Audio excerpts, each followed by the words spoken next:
Okay. Well, y'all go. Shag, take over because All right. I can't function.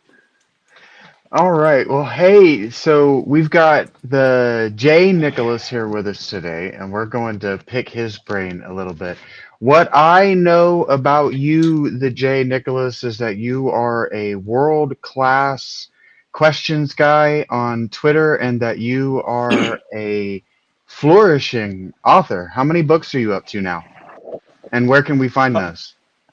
I have 5 books on my author page, and I'm working on another. Well, I'm continuing a series, so look forward to that. And where can we find those? They're all on Amazon. They're available for free on Kindle. Um, but yeah, Amazon. If you search for the J Nicholas, or actually just J Nicholas, I didn't put the. Yeah. So what I want to know, and what I think most people when they sit down to listen to a writer talk, they want to hear a writer talk about their influences. But what I want to know is what brought you to the decision to actually pull the trigger and do it and actually publish. Um, a couple of years ago, actually, a few years ago now, before a couple of years before the pandemic, I quit my job and decided to follow my passion, which has always been writing. And I lived the life of a vampire, staying up all night and sleeping all day, and wrote a whole bunch of shit. And I published a couple things back then, and I let a couple people read them. And one of those people was my dad, and he didn't give me great feedback. So I took everything down. And then last year, I published another one, um, just out of boredom, see what would happen. And it was a full year before anybody read it. Um, and I had this experience a couple of years ago during the pandemic that I really wanted to write about, and I couldn't really figure out a way into it. And you and Swole started asking me questions about it, so I started writing it, and that kind of, you know, was the thing that set me off. So I just started writing a whole bunch more. I finished a bunch of stuff. Um, I had a wild idea for the AI to write me a book on what the singularity is going to be like, which is just scary. And yeah, here we are. How much of writing with the AI, let's say, do you think of as collaborative, and how much do you actually control? How much control do you have? When you're using the AI as a writing tool, you have to think of it as a tool. You can't just give it an idea and tell it to write you a book, because number one is only going to spit out max maybe 1,200 words at a time, and it, no matter what you tell it, will always give it an opening and a closing, and each individual scene that it writes, it's trying to make its own thing. It imbues way too much really cheesy shit in it. So when I say Can you that I've expound got on the that? um sure. Okay, so it treats everything like it's writing an essay. So everything it writes, it produces the opening paragraph, and then it gives you actual shit, and then, or stuff, sorry Swole. um, it gives you actual content, and then it wraps everything up with some crazy foreshadowing, that's really just very cheesy. You can, now that there's GPTs that you can specialize, you can get out a lot of that, but it's still, you will never get rid of all of the opening, closing stuff. So you have to, like, you can get it to write. Like, I just had a thing that I was writing that, I got it to produce about 1,000 words at a time, but then you have to chop off the first couple hundred words and the last couple hundred words and stitch them together. And um, it really depends. Like, if you're collaborating with it, then you really are. you're telling it what to write, and then it spits something out, and you say, no, that ain't it. Fix this and fix that and fix this, and you really don't understand this, and I'm not going to argue with you about it. Just do it right the first time. And it's really frustrating. And Does it give you a lot of guff like that? Does it argue with you?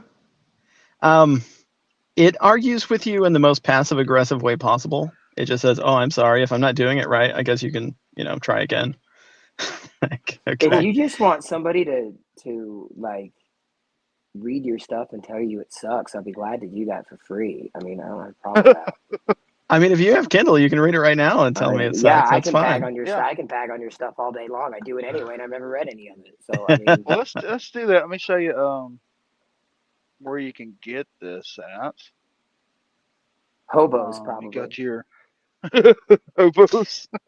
If you go You can to get it right at here. the J Nicholas on X, it's linked in my bio. Yeah, Here you go. It's there not you a go. dirty. Yeah. We also have And right here then on the Amazon. images, your book covers, do you generate those with the AI as well? Wow. Yeah. Wow. Yeah. They're very evocative. One They of take those some is just doing. John Wick. That's That's just what I was John going to Wick. ask you next. Do you consider it work? Like not just effort over time, but do you actually consider it, labor, hard? I like that one. Yeah. I like that Yeah. one too.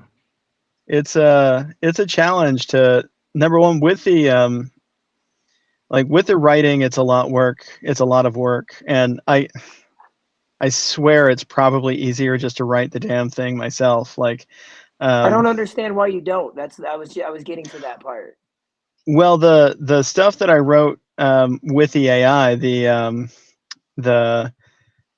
Beyond the Horizon, it's a direct rewriting of an H.G. Wells novel called The World Set Free. And H.G. Wells was writing about nuclear energy before it took over and Right. became I'm like aware of the that. thing, right? And so I wanted to reimagine what that would be for today. So I wanted to make it about the singularity. And I thought, how trippy would it be to get the artificial intelligence to write about the singularity? So I really wanted the robot to write its own future.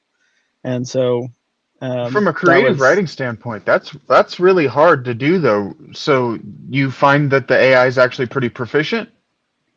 yeah, and it's gotten better. I go back and forth between ChatGPT and Claude. A hell lot is of people Claude? say that Claude is a different AI. It's it made by French? some people who I don't know. I know that a couple guys who were at ChatGPT left and started Claude because OpenAI doesn't take security seriously enough, apparently. So it's even more, I don't know, authoritarian maybe. That But sounds suspiciously French. well, it is what it is. But a lot of people say that Claude writes prose a lot better than ChatGPT does. And it definitely has a different flavor to it. Trying to merge the two together is a fun task. It was just a really interesting thing to try to do, to get it, 100 pages or so of. So what you're really telling us you're doing is you're just training Skynet to like write purple prose. That was kind of my idea. Yeah, I mean, somebody's got to train that shit, and I figure that's stuff, and somebody's got to give it something more interesting to think about. So Okay, so are you literally having these two AI dialogue? You said well, I mean, like I'll give one a prompt and take its output and put it into the other and say, what would you fix about this? And then fix what I see both of them get wrong, and then apply it into another one. Again, that's not as necessary now that you can do projects on Claude. You can do your own, GPTs with OpenAI. So you can get a lot deeper into style choices. You can get a lot deeper into like specifying exactly the kind of output that you're looking for. So it's gotten a lot better actually since I had it produce Beyond the Horizon, and then I did the Order of the Galactic Jest as the world's first AI produced religion. I meant to ask you if that was pronounced guest or jest, like It's gesture. Jest. Yeah. And Jest, I know, Shaggy, you like etymology. Jest is kind of a going forth on adventure as well as just a pun. Okay. Yeah. So yeah, the whole deal is you're coming to the state of the galactic giggle. Okay. So the idea is Earth is a galactic zoo, and we're basically just here for entertainment of the cosmos, and everything is as absurd as it seems, and the only way to transcend and actually become respected by the rest of the universe is to embrace the absurdity and get to a place where you can laugh at anything. And so you're looking for that galactic giggle where you're just like laughing at the cosmos, That's laughing not a with the Whitley Strieber cosmos. book. I don't know. It sounds very much like John Keel's Disneyland of the Gods, actually, except more does. It does. more optimistic. Yeah. Keel was I got the idea. I was actually Keel was not. the reason I produced that book was because I wanted to write a different story. Actually, the reason why I wrote a few of these or produced a couple of these is so that I could write something else. And so I actually have a romantic comedy idea that required its own religion to start.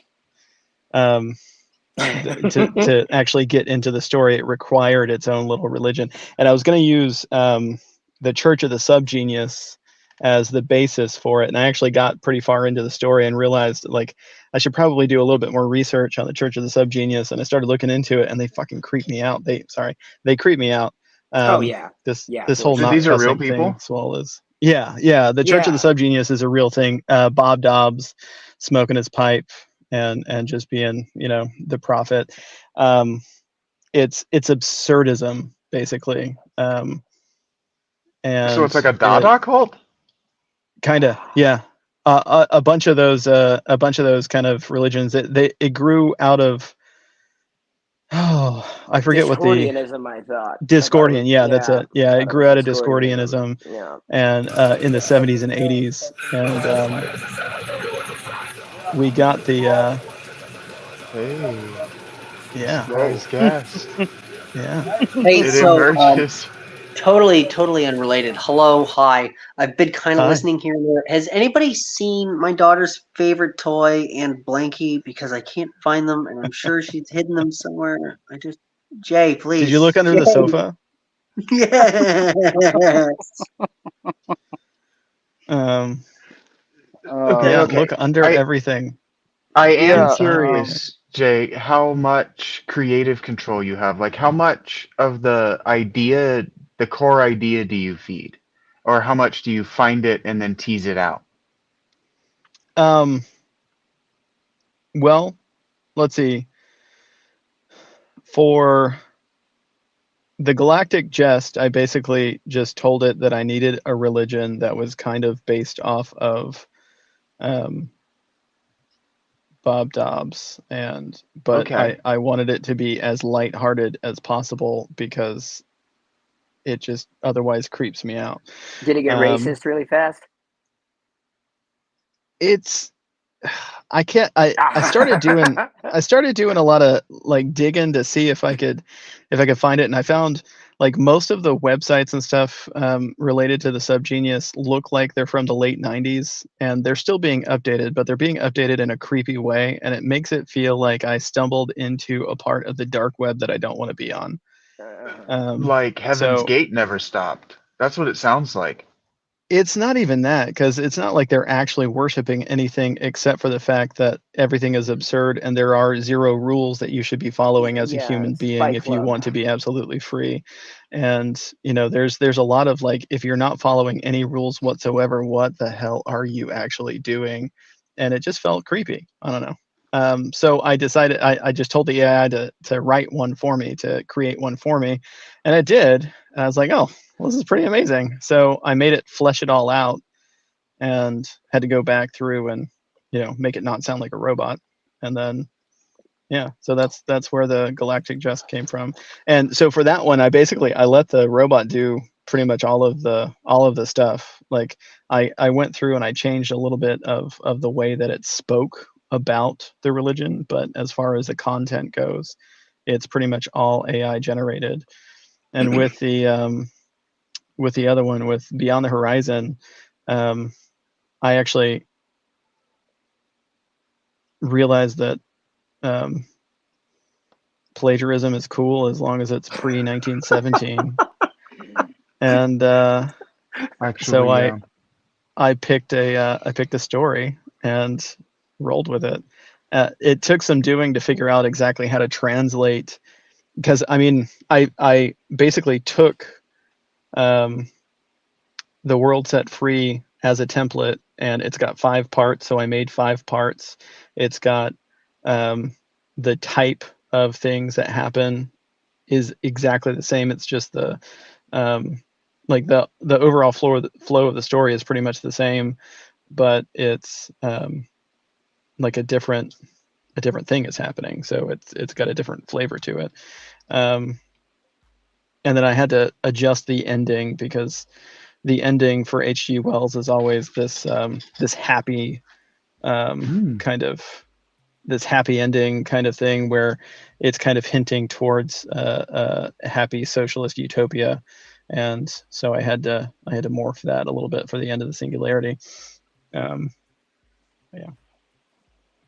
All right, I have another obscure author question if you guys don't want to ask something else. Yeah, go ahead. Yeah, keep on that theme. Go for it. Wear it out. Okay, so Kerm, I'm sure you are. Are you guys familiar with the Hollow Earth stuff Oh from the yeah. 19th Oh yeah. century, the Yeah, early baby. 20th century, The where Shaver people mysteries and all of that good Shaver stuff. Mysteries is Yes, exactly what I was fishing sir. for. Thank you. Yes, Okay, so the Shaver sir. Mysteries is this prophet, kind of mystical type who has the visions, writes the books, and then the other half of that partnership is a guy who publishes for him, and then the plagiarism argument. They start arguing over creative control over the work. That's not my question.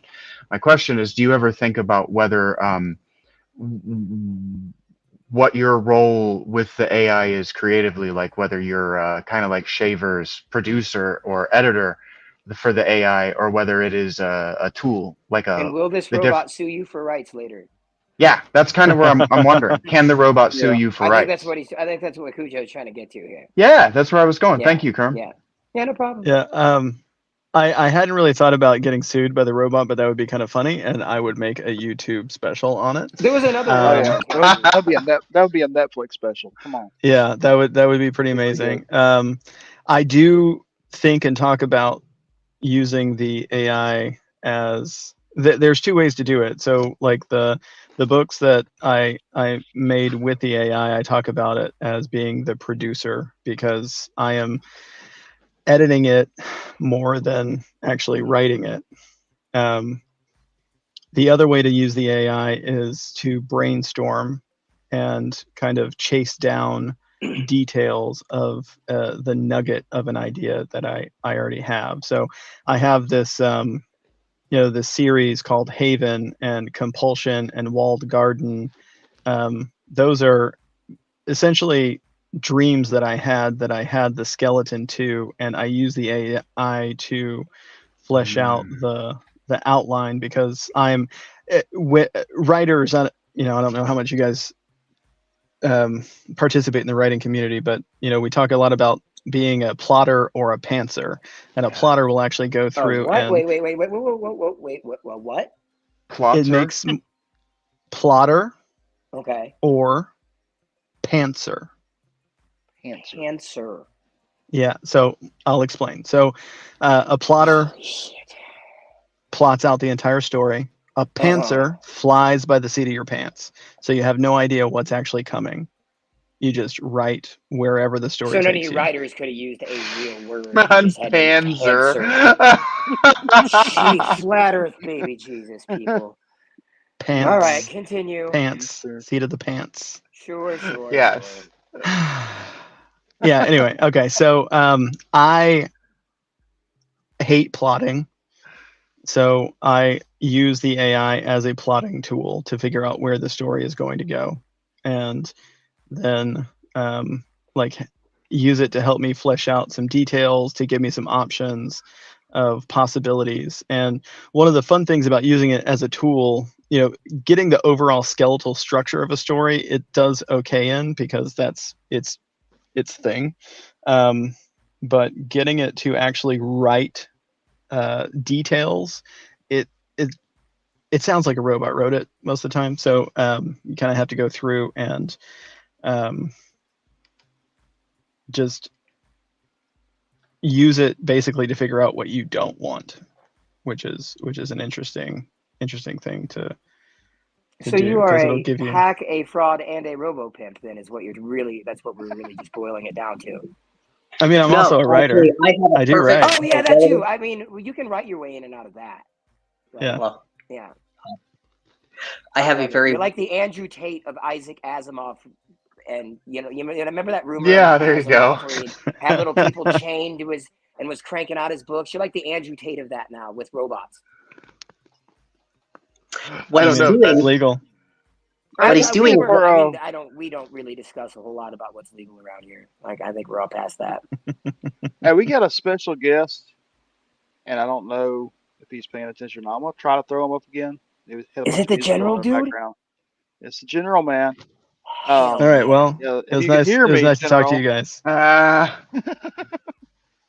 we'll see if he can hear us. And can you hear us? Oh, here we go. Hold on. Wow, Jay, when you put your hand up, it looked like There somebody we popped up are. behind you.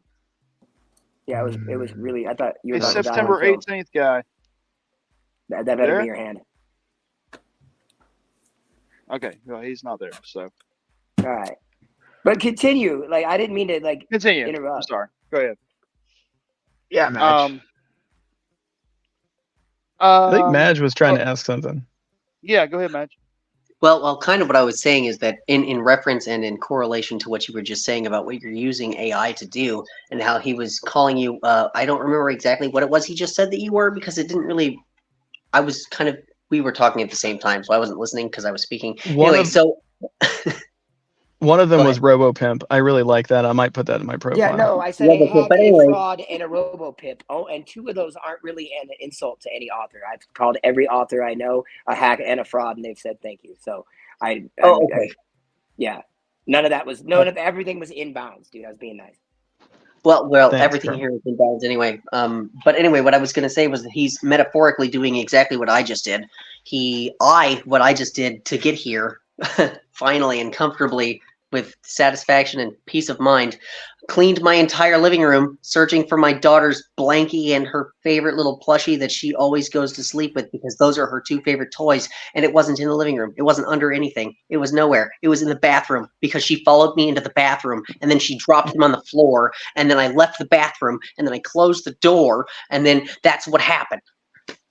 This is the narrative that I'm writing for my life. This is the narrative that AI writes for you. It's in the bathroom. It's behind the door. You can search your entire living room through all the crap that it makes for you, but eventually, at the end of the day, you're gonna have to open a different door, to be honest. Yeah, and the AI just points out all of the other doors. So, all right. So, did you have like mind care, like people that you had characters that you had plotted out already, and you just kind of throw them into a big robotic grist mill and see what comes out on the other side? So it's like choose your own adventure, kind of. With the Kind characters that of. you create, like you've created them, you fleshed them out to a point, and you feed them to Hal there, and it's like I can make a story for you, Dave, and then it does, right? Kind of. Like, okay, so for Beyond the Horizon, it was kind of like that. Like I already knew who all the characters were. I knew what the structure of the story was. I Right. just fed all of that to the robot, and yeah, so it kind of pieced it all together. And I would say, no, that sucks. Do it again. Tell it why it sucks. It would do it again, I actually and then stitch it together. Gotcha. Okay. Now, so Jay, you and I, we have talked extensively about frameworks and developing frameworks for use with AI and context, right? So have you ever developed multiple frameworks within the same context? Like, let's say we're talking about characters, right? And you've developed the framework of these characters, whether or not you include a background or whether or not you just create a kind of a psychoanalytic profile, right? And have you used and would you use or would you recommend using, based on your experience, AI to generate a dialogue between two characters that it is presenting itself as? And how does that work? And what are the possible benefits and what are the downsides? And how well does it do it? And what are its faults? Well, let's see. So you can do that with just historical figures, which is always fun. So you can make like I don't know. You could have a theoretical debate between Teddy Roosevelt and I don't know Martin Luther King if you really wanted to see. There's only going to be one word used there. I mean, possibly, but you don't know until you actually get the ball rolling. So you give them a topic and then see what the robot thinks is representative of Roosevelt's, ideas on that subject versus the MLK version of things. And then you can actually tell it to, okay, now I want you to agree with each other, or I want you to disagree with each other. I want you to be derisive, or I want you to just be in love with each other. I want you to, like, you can frame it in whatever style you want it to be and just have the robot give you that version of it. So I don't really do that with characters so much, because there's too much, like, if I'm struggling, well, I don't really struggle with dialogue, but if I were struggling with dialogue, I would probably try that just to see possibilities of what this character might say given everything that you know about this character. And I have GPTs built modeled after people, and I do use it to see what what somebody might say in this situation, and if it sounds like them, that's cool. If it doesn't sound like them, then I know I have to go back in and tweak the profile to see if I can get it to not sound like the robot, because it always kind of sounds like the robot. You can do that with authors too. You can get it to like adopt the voice of different authors. So you can get it, I want this in the style of Stephen King, or I want this in the style of Kurt Vonnegut. The weird thing about that is it doesn't really work so much. Like, it'll start off okay, but then, like Vonnegut, for instance, I played around with that a lot to begin with, and the only thing it does add to sound like Vonnegut is it just calls me dear reader every once in a while. So it's much more, yeah, it's much more useful to generate ideas than it is to actually generate content, unless you're just using it to like produce a throwaway article or something that you're just looking for padding on your blog, or you're trying to get paid for copywriting bullshit. So on that note, I have another obscure question that might seem random. Have you ever seen what happens when you put aluminum and mercury? Have you ever seen that chemical reaction? It makes these weird towers of strandy material that seem to appear out of nowhere. Or there are other chemicals that react weird under certain, not chemicals, particles that react weird under certain electromagnetic stimulation, and they'll go from a two-dimensional flat surface into these just really crazy, like almost star patterns. Have you ever seen any of what I'm talking about? Almost mandala patterns? Yeah, kind of, yeah. It sounds like that's what the AI is doing, is it's arranging itself in interesting patterns for your attention. Do you think that's right? Yeah, yeah. It like you give it a few things to play with, and then it kind of builds this little structure for you, and you get to analyze the structure and decide what stays and what goes. So it's kind of like you can kind of think about it like being a sculptor, except you have to make your own marble. So you're Yeah. feeding this stuff into the machine. It creates this block of marble for you, and then you have to carve away all the stuff that isn't the thing you want. Right. And again, Right. So, it's a lot more work than writing it itself, but it is a different kind of work. And Yeah, I was going to say, you know, would you say explain that? How is it different work? well, that kind of leads into one of the part of the answer to one of the questions that I'm about to ask here is that would you say that AI then is that at that point it's more of a conceptual work than it is an explicit work, right? You're designing, you're using AI to kind of like conceptualize the narrative, but then you yourself are actually putting forth the effort and the work to make the narrative what you would consider consumable, right? yeah, yeah. Using the AI is kind of like having I mean, it really is kind of like having an intern that's doing all the grunt work for you, but Yeah, that's what I the thought. intern Yeah. is really dumb, so you have to sit there and micromanage it. So it Okay. basically it yeah. All right. So we're I want to know more about Jay. And this is, I mean, this is great. This has been very entertaining and learning about AI. But can we shift it to learning something else about Jay besides his AI um, stuff? You know what I mean?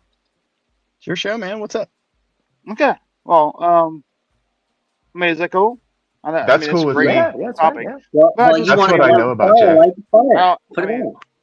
we are wearing the AI thing out. I mean, I just wanted to get to know Jay a little bit more.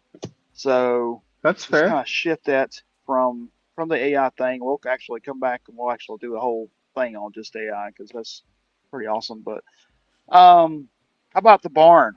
You want to tell us about the barn? Yeah. The Keeping on the barn. writing thing.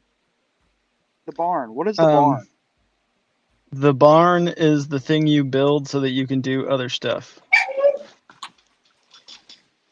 Yeah. That was Yeah, a that's very what the barn elusive. is. Did you have bodies in that barn? It's starting to sound like you have bodies in a barn. Well, There's that goes bodies to in the talking the barn. difference in work and labor. So when you're Well, yeah, building the hanging up barn bodies to are do other hard. It's stuff, hard. is It's it hard. a cognitive place? Is it a physical place? Can it be both, either or? How's it work? Well, How can I build my barn? how can you build your barn? So Yeah. I've written it. I've written about the barn a lot. If you want to read about the barn, you can go to my Patreon. It's the J Nicholas um, Yeah. at Patreon. Basically, give you the short version of it. I grew up. There was a barn on the property, and my dad rebuilt it about 13 times. Every time he had a new season of projects to do, he would rebuild the barn, and that is what I grew up watching him do and helping him do. Um, and I used to get really frustrated by the fact that we had to rebuild this barn every time there was a new project to do. Um, and I had to, it took me a really long time to figure out the fact that sometimes building the barn to do the project is the actual project and is the thing to enjoy doing, not just the utility of the barn, but the actual construction of the barn itself is um, kind of losing yourself in a creative process before you actually get to the project that you thought you wanted to do, because by the time you finish building the barn, you've moved on. You don't really care about the project anymore. Um, it's so that the barn technically is a physical place. It still exists, and I think my dad is still building it. um, my own barn is what I call the Hoffelbrock, and that's a word I made up. It just is another word for the barn. Um, and that is kind of like I have this really kick-ass video game I'm playing, and every once in a while I hit reset and start again because I don't like the way the character played out, and that is kind of the writing process. And it's also kind of the the way I lived my life for the first 35 years. And so as I get a little bit more mature, as I start to understand the barn a little bit better, as I understand the Hovelbrock a little bit better, as I understand myself and my place, I don't rebuild the barn as often. I might tweak things here and there, but I kind of use the stories themselves as a way to each story basically has become its own barn. Awesome. And then the process of building the barn gets easier every time. Every single time, yeah.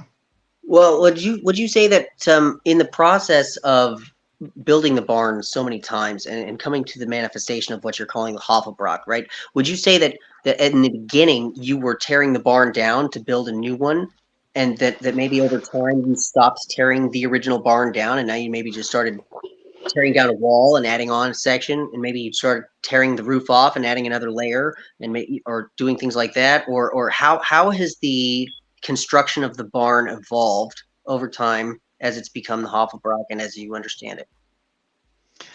Well, the actual literal barn, the physical barn, it began as a structure that we found, and then my dad turned it into a different structure. And over the years, it was kind of a little bit of both. We would tear down a section of it to rebuild it in a different way. It eventually evolved to, we're not going to tear down the whole thing. We're just going to knock out a wall or put up a wall or something, or replace the roof on one side because it caved in and sat that way for 3 years. So it's time to rebuild. The Hovelbrock,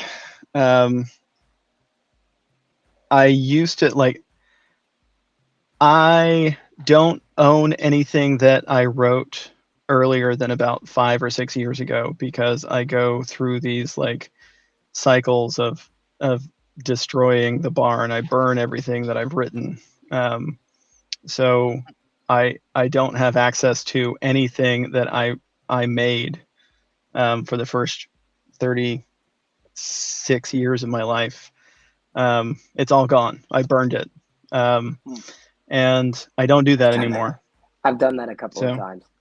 yeah. I can actually absolutely relate to what you just said. I've done that about I 6 won't times in make my life. Swole ask the question. How does the Mhm. barn thinking affect your politics? How does the barn thinking affect my politics? I would say tearing the barn down and rebuilding it every time is kind of like being a crazy progressive and trying to rebuild it every time I have a wild fantasy idea. And coming to understand that the barn doesn't need to be torn down, that we can just build more barns, is, I would say, is kind of more of a conservative idea. And I have gotten a little bit more conservative as I've gotten older, especially now that I have a family and have things to protect. So this barn that I've built to shelter my family, that's not going anywhere. I'm not tearing that shit down. And if anybody comes close to it with the torch, I'm gonna, not let them. So, yeah, I don't know if that answers that question, but It answers it better than Madge did last week. Well, Yes. I hey, I'm discussed answer with good yes. at dodging questions. Okay, that's one of my skills. Okay, so talk to us about cucumbers. Uh-oh. no, No? no. He said no. He said no. Okay, so no, we're not talking about Oh, he's cucumbers. pulling a page from Madge. Uh, I got you. so Jay, what do you envision as the Hovelbrock as a part of your platform and as a part of who you are, and how it can impact your not only your immediate environment, including your circle of friends, including me and Shaggy and Swole and Kermie and whoever else is supposed to be here, but also moving forward into your own inner circle, your own personal like endeavors with your following, your audience, whoever you're reaching out to that's actually meeting you where you are because they want to be there, et cetera, et cetera, et cetera. That whole thing, how things interconnect in the world. Well, if you think about the Hovelbrock as the barn, if you think about the Hovelbrock as a place in which things are created, I kind of see it as just that, as a place where things get created. I have always thought of it as a place where I personally create things, and I have recently started thinking about it as a place where I could invite other people to create things as well. And it is kind of a lesson in we need some place to do the thing, and I can help provide that place to do the thing and for people to gather to see the thing. But I can also encourage and help others build their own version of it. So it's my barn, and you can come hang out in it and get comfortable creating things and learn how this particular barn is built, and then you can go out and find a spot to build your own. I want to ask you I ask this to anyone I know that like seriously writes fiction. Do you, when you're writing this freehand, you're not using AI or anything like that. Do you tell yourself the story? Is there an outline? Or does it just like, do you kind of happen to the story? Like, which one do you do? Most of the stories that I write, I have dreamt. And when you're trying to capture the essence of a dream, you know how it ends, and a really weird place where you began in the dream, but there was a whole bunch of stuff before that. So I have an idea of who at least the main character is, which is always, a version of myself because it's my dream. And then I know what kind of crazy, weird ending I want to get to, which never feels like an end because it's a dream, which is why most of the stuff that I write doesn't actually feel like it has an ending. Other than that, I try to figure out where it starts, which is why I usually end up burning the barn down because I have no idea where to start. And once I figure out how to start the story, I don't have anything else except for I know I need to end up in this weird place that my dream actually started in. And then I know that it has to end this way. So every word that I write in order is a surprise to me until it's actually written. That's kind of what I was going for. Also, thank you for not being one of those D-bag authors that try to imply that they don't insert themselves into their story. So I hate it when they do that. I hate it because it's like there's no way you're telling the truth.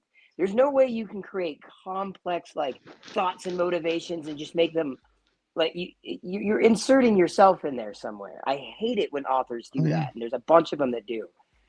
I agree with you, Kerm. Even me, Jay and I have a similar process. I sit down to write and then I wake up having written, so I don't even know what I've written, and I find myself in it all the time. So absolutely. Yeah, absolutely. There's no way. There's no way you can't self-insert. Yeah, I mean, there's just no way.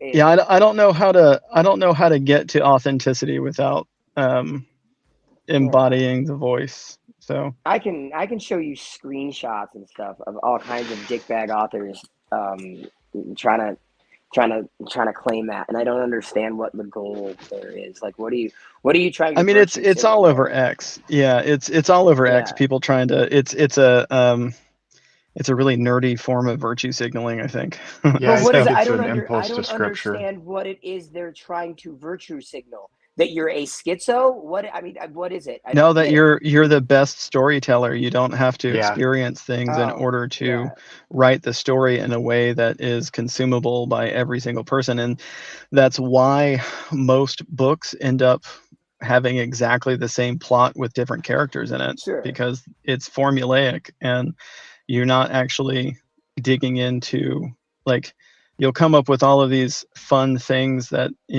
I'm going to have this guy have a limp and he's going to have this tragic backstory, and everything he says is going to be about his limp or his tragic backstory. Sure.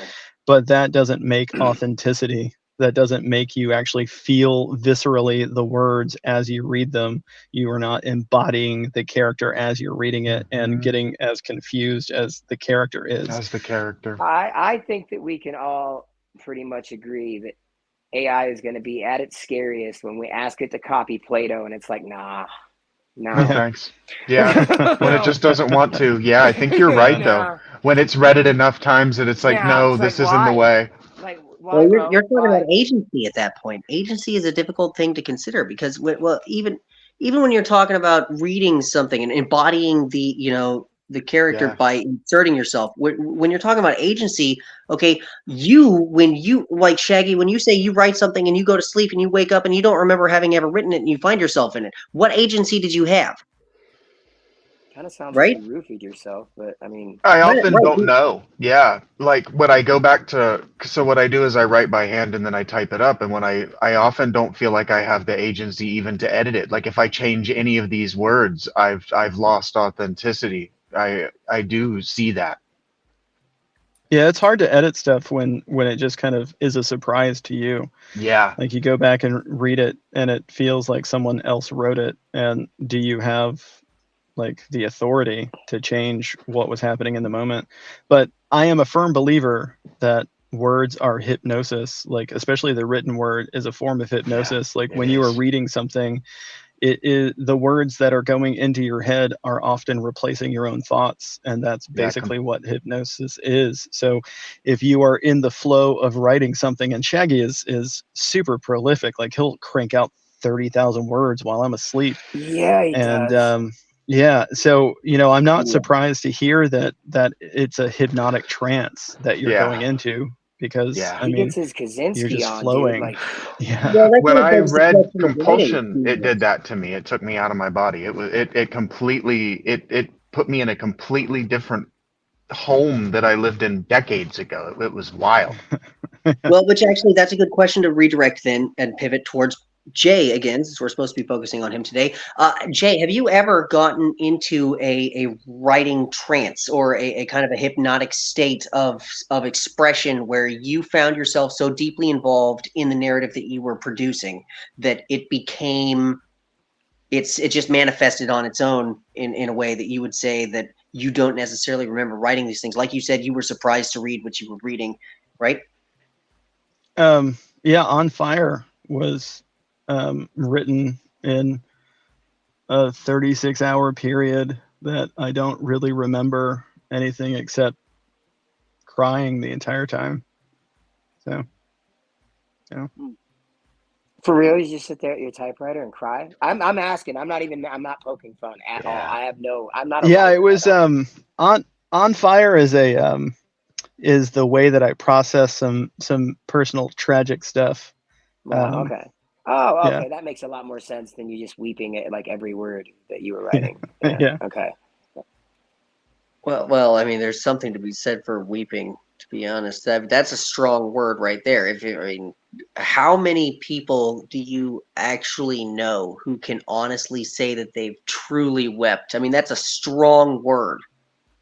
Yeah, if you use it in the classical sense, it's a really big deal.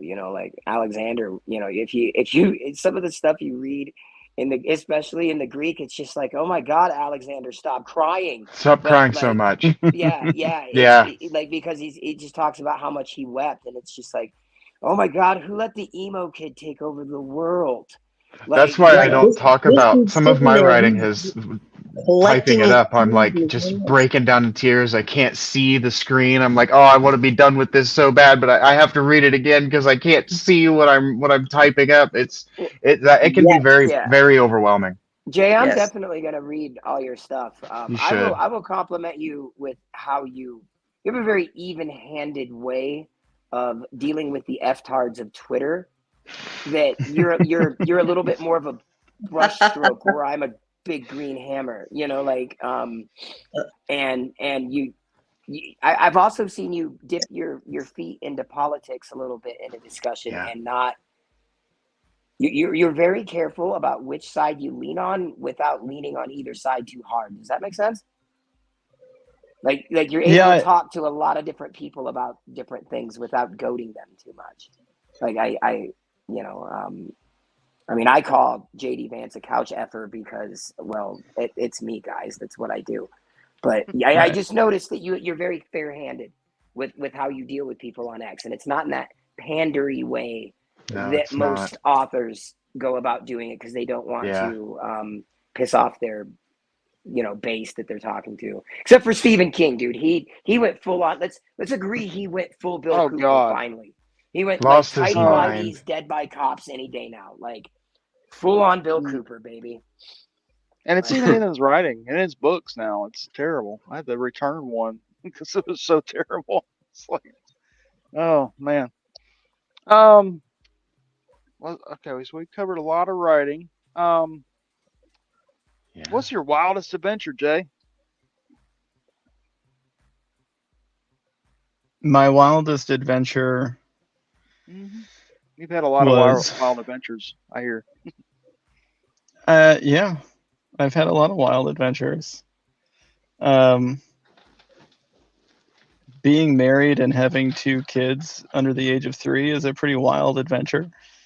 Um, Yeah. Yeah. probably more interesting to everyone is the time I quit my job yet again and got in a car with a madman and chased God to California, What was God driving? camping.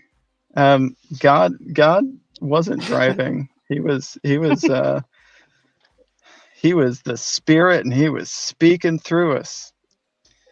That is a fascinating story. He has a It's a couple of good threads on story. Twitter. Oh, it's great. I Yeah, love it. look for what is it, Daniel, David? I can never remember David. the the names. it's the Book of David. I haven't figured out how to really articulate just how absolutely positive I am that David's a serial killer. But as soon as I do, I You'll will report continue it. that story. I'll figure it out. Let me read it, and I'll get back to you on If that. I can do a speed round question, I want to know, how many cults have you been in?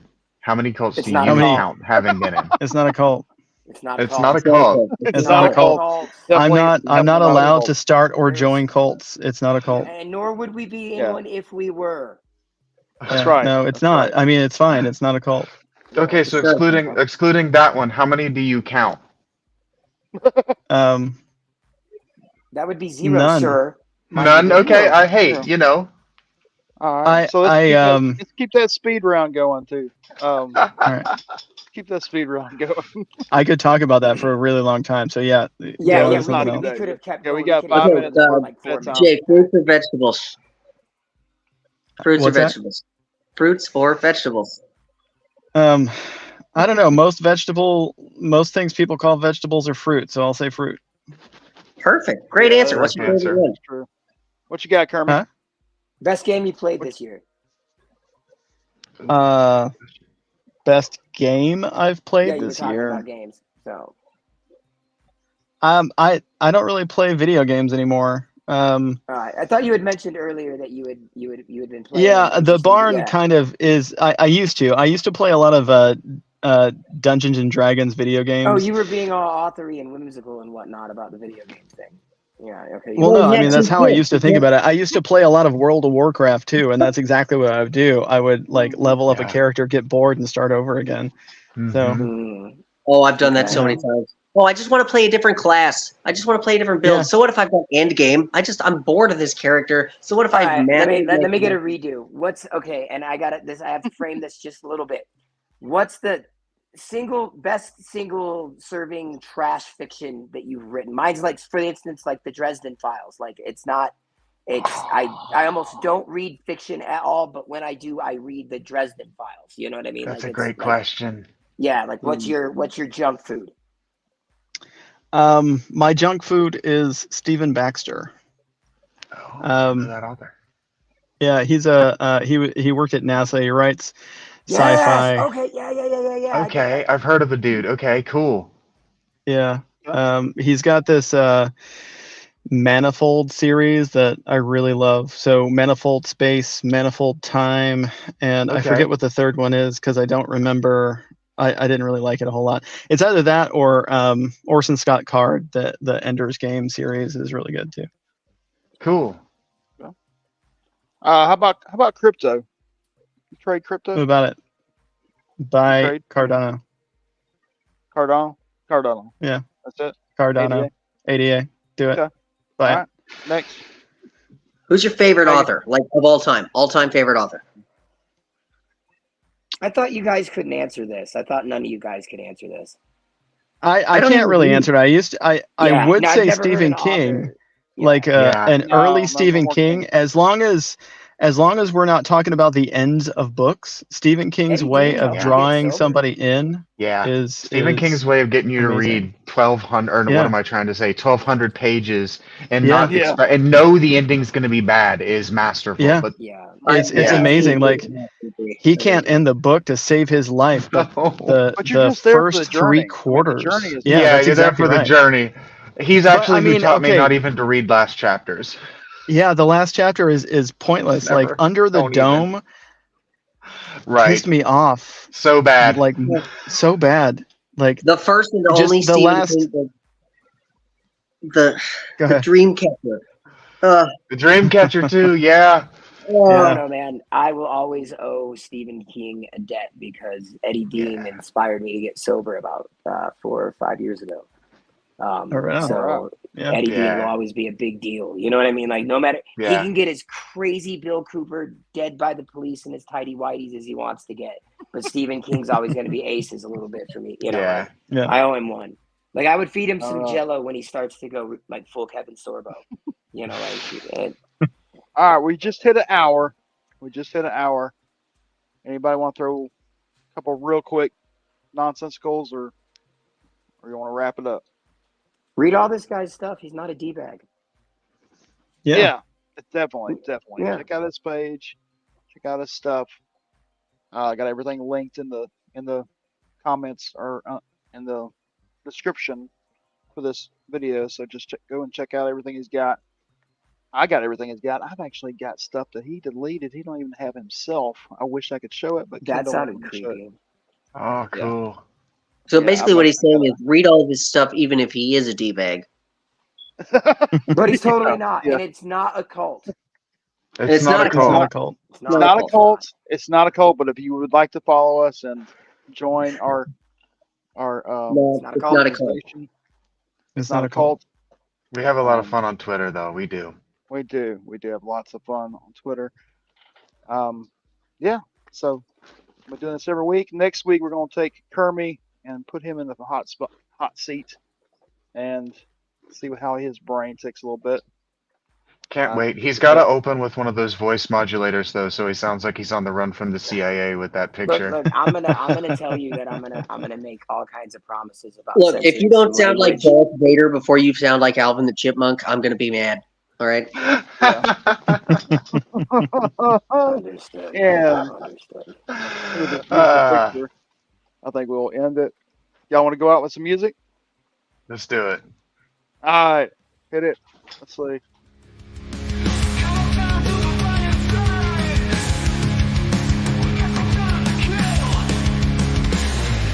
I need mountain.